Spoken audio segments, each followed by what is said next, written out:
गोयगणे तळ्याच्या विकसित कामाक लागून मये वाठारांतली शेतां आनी भाटां फुलपाक मजत जातली असो विश्वास मयेचे आमदार प्रेमेंद्र शेट हांणी उक्तायला। गोयगणे तळ्याच्या विकसित कामाचे शुक्रारा लोकार्पण केले उपरांत आमदार उलयताले। उदका स्त्रोत खात्या वतीन सुमार 50 लाख रुपया खर्च करून हे काम केला।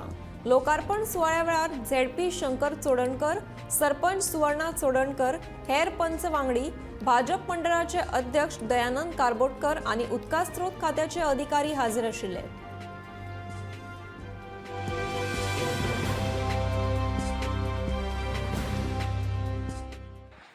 गोयगणेश्वर तळ्याचे जे वैशिष्ट्य जे आसा की मय लेक त्याच्या फाटसून एक पोट तळे अशें आसलेले हे एक तळे। ह्या तळ्याक आतां सद्या उदक ना, पण हे स्टोरेज करपाचे उदक स्टोरेज करपाची जी कॅपेसिटी आसा ती अशी आसा की ह्या तळ्यान जे उदक आसतलें ते सबंद ह्या 500 एकर्स शेतकारांक हे दोनूय ह्या तळ्याचे आनी बंधाऱ्याचे हे उदक धरीत जाल्यार 500 acres of land can be cultivated.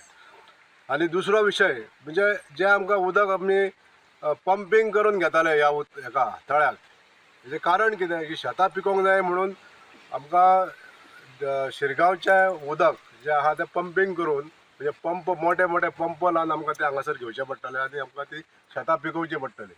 पण जे आयज हे काम जाल्लें आहा पूर्ण म्हणून हे उदक आमी हांगासर स्टोर करूंक शकतले, जेणे करून हे स्टोर केल्लें उदक आमच्या शेतांक वापरूंक मेळटलें। म्हणजे जे पंपिंगाचो जो कॉस्ट आहा लॅक्स ऑफ रुपीज जे आमी हांगासर स्पेंड करतले, गव्हर्मेंट ऑफ गोवा जे स्पेंड करतले पंपिंगाक लागून ते 4 म्हयने न्हू सर, 4 म्हयन्या जवळ आमकां पंपिंग करचें पडटलें।